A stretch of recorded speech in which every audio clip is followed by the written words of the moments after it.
आवाज विशेष कार्यक्रम में आपका स्वागत है और विशेष में आज हमारे साथ है अम्बेडकर पार्टी ऑफ इंडिया के राष्ट्रीय अध्यक्ष धीमान विजय मानकर साहब।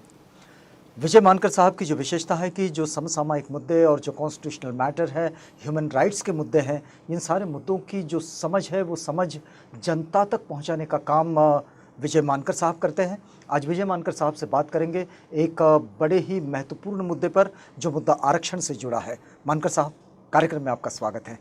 मानकर साहब, एक बात हम इन दिनों देखते हैं कि जिस तरह से चाहे फिर हमारी न्यायपालिकाएं हो या फिर हमारे पॉलिटिशियंस हो, एक मुद्दे पर बड़ा काम करते हैं और वो होता है आरक्षण का मुद्दा।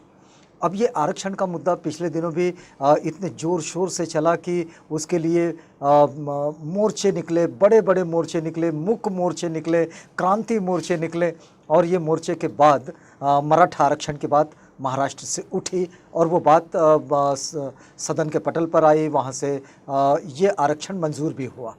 लेकिन इन दिनों न्यायपालिका में एक बात चल रही है कि आरक्षण का ये जो मुद्दा है, मराठा आरक्षण का ये मुद्दा, न्यायपालिका ये कह रही है कि भाई इस मुद्दे को हम ये छोटी बेंच पर सेटल नहीं करेंगे, इसको बड़ी बेंच पर जाना होगा। हम इस परिप्रेक्ष्य में इस मुद्दे को समझना चाहते हैं कि क्या वाकई, मतलब जिस तरह से बात की जाती है कि महाराष्ट्र में मराठाओं के आरक्षण की जो बात हो रही है, क्या वाकई आपको लगता है कि आरक्षण का जो उद्देश्य रहा है हमारे संविधान में, वो उद्देश्य जिसकी पूर्ति इस आरक्षण के द्वारा होती है, नहीं होती है, या फिर कैसे होती है? क्यों सुप्रीम कोर्ट चाहता है कि इसको बड़ी बेंच के पास डिस्कस करना चाहिए? देखिए, सुप्रीम कोर्ट जो बड़े बेंच की तरफ रेफ़र किया है जी, क्योंकि मंडल का जो डिसीजन है 50% का उसको ओवर रूल करके उनको डिसीजन देना है, पॉइंट नंबर 1। जी, दूसरा जो है, यानी क्योंकि अभी महाराष्ट्र में जो रिजर्वेशन है जो 12 और 13% हुआ है, ऑलमोस्ट ऑल 63-64% हो रहा है, क्योंकि पहले ही 52% था, अभी जो है 63-64% हुआ है। तो उस परिप्रेक्ष्य में कॉन्स्टिट्यूशनैलिटी को ले डाउन करने के लिए लार्जर बेंच को दिया, बस साथ में स्टे किया। मैं समझता हूँ अब सुप्रीम कोर्ट है, उसका जुरिस्डिक्शन है, उसका डिस्क्रिशन है। जी, जी, पर जो इकोनॉमिकली वीकर सेक्शंस है जो 103rd अमेंडमेंट के बाद में जो इनकारपोरेट किए 15(6) एंड 16(6) जो है अभी कॉन्स्टिट्यूशन ऑफ इंडिया के आर्टिकल्स में, उस पर स्टे नहीं किया, लेकिन इस पर स्टे किया है। तो ये एक पहला मुद्दा है कि इसकी कॉन्स्टिट्यूशनैलिटी को टेस्ट करने के लिए रेफ़र किया है, जो मैं समझता हूँ कि एक तरह से ठीक स्टेप है। रही बात दूसरी की भी मराठाओं को रिजर्वेशन होना चाहिए या नहीं होना चाहिए, तो इसके मेथोडोलॉजी में जो गायकवाड़ कमीशन है जी, तो जो स्टेट बैकवर्ड क्लासेस कमीशन की जो रिपोर्ट जो है, जो 2019 में जो है वो सेटल हुई महाराष्ट्र में, उसके बाद में स्पेशल एक्ट जो है महाराष्ट्र लेजिस्लेटिव असेंबली ने पास किया 2019 में, जी, जिसको हम backward classes, social and educationally backward classes act भी कहते हैं, 2019 का जो है वो। अब गायकवाड़ कमीशन का जो मेथोडोलॉजी है सर्वे का, जी, वो उसकी साइंटिफिक मेथोडोलॉजी को टेस्ट करने का भी एक इसमें इशू है। और जहाँ तक गायकवाड़ कमीशन की जो सर्वे की रिपोर्ट्स आ रही है, काफ़ी एग्जॉस्टिव सर्वे किया ऐसा जो है वो कहा जा रहा है, जिसमें जो लार्जर सेक्शन ऑफ मराठास है वो बैकवर्ड है, ये उसमें प्रूव हो रहा है। अगर उसकी मेथोडोलॉजी प्रूव होती है तो रिजर्वेशन स्टैंड करेगा। लेकिन आपका स्टडी क्या कहता है इसका? मतलब गायकवाड़ कमेटी का जो रिपोर्ट है, जिसके आधार पर महाराष्ट्र में ये जो मराठाओं का आरक्षण है जिसको सेटल किया जा रहा है, आपको क्या लगता है कि ये उन्होंने जिन निकषों पर ये स्टडी को किया है, क्या वो ठीक है?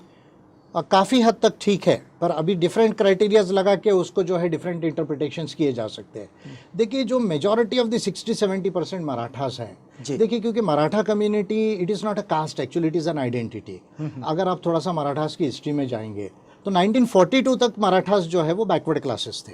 आप अगर बॉम्बे प्रोविंस को देखेंगे या सीपीएन बेरार में तो कुनबी हो जाते हैं, तो वो जो है वो बैकवर्ड क्लासेस रहे। शाहू महाराज का जो रिजर्वेशन शुरू हुआ उसमें भी शाहू महाराज के रिजर्वेशन में भी मराठास थे, SC STs के साथ में, बाकी सब लोगों के साथ में। जी, जी, ये तो काका कलेलकर कमीशन की जो रिपोर्ट आई वहां से एक्सक्लूड किया गया मराठास को, आप ध्यान दीजिए। और फिर मंडल ने इनको कहाँ रख दिया? वो नेचुरली मंडल से भी एक्सक्लूड हुए वो। अच्छा। खत्री कमीशन है, देशमुख कमीशन है, जितने कमीशन हुए या कमिटीज हुई है उन्होंने इनको एक्सक्लूड किया। 42 के बाद से एक्सक्लूशन स्टार्ट हुआ है मराठास का। तो इसकी कोई खास वजह रही होगी?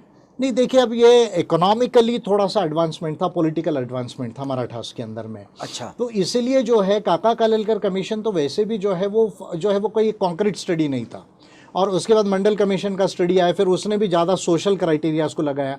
उस समय मराठास में काफ़ी चीफ मिनिस्टर्स थे, तो उसके वजह से उनको लगा कि नहीं, ये तो कम्युनिटी बैकवर्ड नहीं है। इकोनॉमिकल एस्पेक्ट्स को ज़्यादा देखा गया। और सोशली तो हम सब जानते हैं कि क्षत्रिय आइडेंटिटी का जो एक मिसकंसेप्ट है, जो गागा भट्ट ने शिवाजी महाराज का जो किया था, उससे भी ये एक मिसकंसेप्ट आया कि भाई नहीं, ये तो क्षत्रिय कम्युनिटी मानती है स्वयं को। लेकिन अगर आप वाइडर स्टडी करोगे कुणबी मराठास या मराठा कुणबीस का, तो वो जो है पीजेंट्री है, पीजेंट्री यानी मिडिल पीजेंट्री बोला जाता है उसको, यानी जो बेसिकली किसान लोग हैं, जिसमें बेसिकली कुणबी थे, धनगर थे, साली थे, माली थे, भंडारी थे, और ये सब कम्युनिटीज़ मिलके, लोहार सुतार थे, और ये सब मिलके जो है बाद में जो है वो मराठा आइडेंटिटी बनी है। तो ये उसकी सोशोलॉजी है। अब ये सारे जो कन्फ्यूजन्स थे, अब जो गायकवाड़ कमीशन ने जो रिसर्च किया है वो काफ़ी हद तक वैलिड लगता है, और हाई कोर्ट ने भी स्वयं कहा है कि ये काफ़ी साइंटिफिक स्टडी है। पर अगर डिफरेंट क्राइटेरियाज लगाए जाए तो मैं समझता हूँ कि हो सकता है सुप्रीम कोर्ट उसको अनसाइंटिफिक स्टडी बोल के अनकॉन्स्टिट्यूशनल भी घोषित कर सकता है। ये सुप्रीम कोर्ट पर डिपेंड है, उस पर रेमेडीज़ पर मैं बाद में बात करूँगा। लेकिन अगर हम लोग इस बात को अगर समझ रहे हैं कि ये आरक्षण मराठाओं के लिए जिस तरह से ये सोशल क्राइटेरिया लगाकर लोगों ने टेस्ट करना चाहा, तो क्या ये टेस्टिंग कॉन्स्टिट्यूशनली टेस्टिंग ठीक था? ये कॉन्स्टिट्यूशन के हिसाब से तो बिल्कुल सही। देखिए, अगर आप लैंग्वेज ऑफ आर्टिकल 16(4) को पढ़ेंगे या 15(4) को पढ़ेंगे, जी। तो 16(4) कहता है any backward classes of citizens, 15(4) कहता है any socially and educationally backward classes, यानी एनी जो भी इस क्लासीफाई होते हैं इस क्राइटेरिया पे, जो सोशली और एजुकेशनली बैकवर्ड है या बैकवर्ड क्लासेस ऑफ सिटीजन्स है, उनके लिए रिजर्वेशन का प्रोविजन है, या स्पेशल प्रोविजंस जैसे एजुकेशन वगैरह में जो रिजर्वेशन है उसका प्रोविजन है। तो कॉन्स्टिट्यूशन के हिसाब से तो अगर वो सोशली और एजुकेशनली बैकवर्ड है, अगर गायकवाड़ कमीशन की रिपोर्ट प्रूव करती है, तो रिजर्वेशन तो मराठास को मिलना चाहिए, इसमें कोई डाउट नहीं होना चाहिए। तो फिर अगर ये बड़ी बेंच अगर इसको डिस्कशन करना चाह रहा है और बड़ी बेंच अगर इस मैटर को सेटल नहीं कर पाया, तो आप कैसा देखते हैं कि इसका पॉलिटिकल सिनेरियो या फिर इसका सोशल सिनेरियो, एक पॉलिटिकल लीडर के रूप में आप इस सिनेरियो को कैसा देखते हैं? देखिए, हम भी पूरे महाराष्ट्र में हमको भी मालूम है क्योंकि पार्टी पूरे देश में है, महाराष्ट्र में भी है। तो मराठास का आज का जो पोजीशन है जी, अगर पॉलिटिकल क्लास को यदि आप छोड़ दे, तो जो लार्जेस्ट 70% ऑफ मराठास है उनकी हालत अच्छी नहीं है। अब देखिए ना, आप 40% जो टोटल आत्महत्या है, अगर 100 किसान आत्महत्या कर रहे हैं, उसमें 40 किसान ये मराठा है प्योरली महाराष्ट्र के अंदर में जी। आप देखिए, अभी पहले जो है लैंडलेस लेबर नहीं थे मराठास, अभी के सर्वे में ये आ रहा है कि वो लैंडलेस लेबरर भी है। अगर आप लैंड फ्रेगमेंटेशन देखेंगे तो पहले जो है बड़े ज़मींदार माने जाते थे जी, अभी कुछ परिवार हो सकते हैं अभी भी बड़े ज़मींदार हो, लेकिन अगर आप एवरेज 70% के ऊपर मराठा देखेंगे तो वो 5 एकड़ 6 एकड़ इस तरह का जो है वो ज़मीन है। तो अभी का नया जो सोशो इकोनॉमिकल जो सर्वे आ रहा है, एजुकेशनल सर्वे आ रहा है, अगर आप सेंट्रल सर्विसेज में IAS IPS में देखें तो मराठा हार्डली मिलेंगे आपको। स्टेट सर्विसेज में टोटल मिला के 19% मिलेंगे, लेकिन कुणबी मराठा की आबादी लगभग 32% है महाराष्ट्र के अंदर में। तो ये सारे अगर एस्पेक्ट्स को अगर आप देखते हैं तो सोशल जस्टिस का इशू है, और प्रॉपर सर्वे होकर मराठास को रिजर्वेशन मिलना चाहिए। अगर सुप्रीम कोर्ट नहीं कहता है तो क्या होगा, ये आपका जो सवाल है। तो मेरा रेमेडी एक ही है कि कॉन्स्टिट्यूशन को अमेंड करना इसका परमानेंट रेमेडी है, और उसके 2 बिल्स में ऑलरेडी बनाए, इसलिए मैं इसको कॉन्फिडेंटली कह सकता हूँ कि ये आ सकता है। और रिजर्वेशन ये ह्यूमन राइट ने भी माना है। अगर आप ह्यूमन राइट्स में जाएंगे, अगर ICRD में जाएंगे, अगर आप जिसको international convention of elimination of all forms of racial discrimination की बात करेंगे, या महिलाओं के लिए सीडो करेंगे, उन्होंने भी रिजर्वेशन को माना है। European union, European convention of human rights ने भी इसको माना हुआ है। तो रिजर्वेशन जो, और इवन जैसे थॉमस पिकेटी जैसे जो इकोनॉमिस्ट है, उन्होंने भी रिजर्वेशन की वैलिडिटी को जो है वो प्रूव किया है कि इससे भाई इनइक्वालिटी कम हुई है इंडिया के अंदर में। तो रिजर्वेशन होना चाहिए। और पहले कोई बहुत ज़्यादा लैंड ओनिंग था या पॉलिटिक्स में था, इसलिए आज वो बैकवर्ड नहीं हो सकता, ये मानना गलत है, क्योंकि इकोनॉमी चेंज हो रही है ना, क्योंकि स्टेट के पास तो 12% ही इकोनॉमी रही, लेकिन 88% बाहर है। एक बात इसके साथ ये भी जोड़ी जाती है कि भाई ये 50% से ज़्यादा नहीं होना चाहिए आरक्षण की, क्यों नहीं होना चाहिए? फिर अभी जो इकोनॉमिकली वीकर सेक्शंस को दिया, उससे तो वो जंप ही हो चुका है ना ऑलरेडी। वो तो गवर्नमेंट ऑफ इंडिया ने ऑलरेडी जो है खुद ही जंप कर दिया मंडल के जो है वो केस को। तो अभी तो रिजर्वेशन 60% के ऊपर है। तो फिर इस बात को क्यों बार बार उछाला जाता है? बिल्कुल नहीं होना चाहिए। देखिए, फेयर रिप्रेजेंटेशन होना चाहिए, एडिक्वेट रिप्रेजेंटेशन, फेयर जो रिप्रेजेंटेशन होना चाहिए, जस्टिस होना चाहिए। ये परसेंट वो परसेंट जो है ये जस्टिस का क्राइटेरिया नहीं है। अगर जस्टिस डिमांड करता है कि 70% हो, 75% हो, तो वो दिया जाना चाहिए। इसके लिए कॉन्स्टिट्यूशनल अमेंडमेंट किया जा सकता है। तो ये अमेंडमेंट जो है ये किस तरह के होंगे? क्या जैसा जब ये तय किया गया था कि भाई ये 50% की मर्यादा से बाहर नहीं जाना चाहिए, इसके पीछे क्या वजह रही थी? नहीं, ये कॉन्स्टिट्यूशन में तो कहीं लिखा नहीं है। हाँ। ये तो मंडल ने कहा कि 50% होना चाहिए, मंडल के केस में। अच्छा। जो सुप्रीम कोर्ट ऑफ इंडिया में, अगर कॉन्स्टिट्यूशन में आप देखोगे तो वहां कहीं पे इतना परसेंट होना चाहिए, इतना परसेंट होना चाहिए, ऐसा नहीं लिखा है।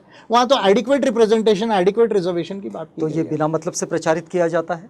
नहीं, कॉन्स्टिट्यूशन में बिल्कुल नहीं है। तो मंडल कमीशन का जो केस है 92 के बाद, उसके बाद प्रचारित हुआ। मतलब बहुत सारी ऐसी चीजें हैं कि जो लिखी गई नहीं है लेकिन वो प्रचारित जुडिशियल होती रहती है। इंटरप्रिटेशन से लाई गई है। अच्छा। एक बात और भी इसके साथ जुड़ती है आरक्षण के इसी मुद्दे के साथ में कि मराठाओं में जो बिल्कुल आगे बढ़ चुके हैं, जो बिल्कुल संपन्न है वे, और जो अभावग्रस्त है वे, इन लोगों को बाइफरकेट करने के लिए जिस क्रीमी लेयर का इस्तेमाल किया जाता है, क्या वो इस आरक्षण के साथ भी जुड़ता है?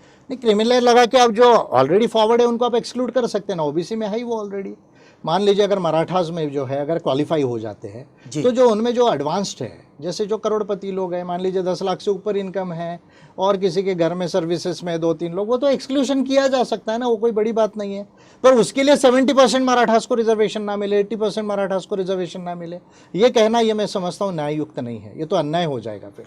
तो इस बात को अगर मान लीजिए कि ये सेटलमेंट का मुद्दा नहीं बनता है और ये अगर कॉन्स्टिट्यूशनल मैटर बन जाता है तो क्या इसको फिर चैलेंज किया जाएगा? मैं तो कितने दिनों से कह रहा हूँ कि it requires a constitutional amendment. और मैं छत्तीसगढ़ के जब चुनाव चल रहे थे, मध्य प्रदेश और राजस्थान के, और जिस समय बीजेपी गवर्नमेंट इस तरह का जो इकोनॉमिकली जो वीकर सेक्शन है उनके लिए रिजर्वेशन ला रही थी, उस समय मेरे के स्पीचेस से मैंने कहा था कि जब आपने अमेंडमेंट कर ही दिया, जब 50% का रूल जंप कर ही दिया, तो साथ में सभी रिजर्वेशन के लिए क्यों नहीं किया? ये तो मोदी गवर्नमेंट की कॉन्स्पिरेसी है। डेलिब्रेट किया उन्होंने कि इनको तो दे दिया इकोनॉमिकली वीकर सेक्शंस को, लेकिन ओबीसीज का और SC/ST के रिजर्वेशन को एक्सपांड नहीं किया उन्होंने। डेलिब्रेटली किया है। कॉन्स्टिट्यूशन में अमेंडमेंट किया जा सकता है। तो मैं पहले से कह रहा हूँ, आज भी मैं कह रहा हूँ कि महाराष्ट्र के कोई पॉलिटिशियंस होंगे जो है वो बीजेपी के साथ नहीं है, जो इस सोशल जस्टिस के कॉज को मानते हैं। मैं बिल ड्राफ्ट करके तैयार है मेरे पास में, आप उसको पार्लियामेंट में मूव करो और लाने का प्रयास करो। तो एक बात जब ये चल ही पड़ी है कि आरक्षण की ही बात हो रही है, तो अभी आरक्षण में ये जो उप सूची बनाने की बात जो चल रही है शेड्यूल कास्ट और शेड्यूल ट्राइब्स के बीच में, तो आपको क्या लगता है कि क्या ये ज़रूरी मैटर है या फिर ये आपको भी गैर ज़रूरी लगता है? बहुत सारे लोग इस पर ऑब्जेक्शन ले रहे हैं कि ये ठीक नहीं होगा। देखिए, आंध्र प्रदेश में, बिहार में और पंजाब में और शायद हरियाणा में जी इस तरह का जो सब क्लासिफिकेशन है वो ऑलरेडी किया गया है स्टेट गवर्नमेंट के लेवल पर।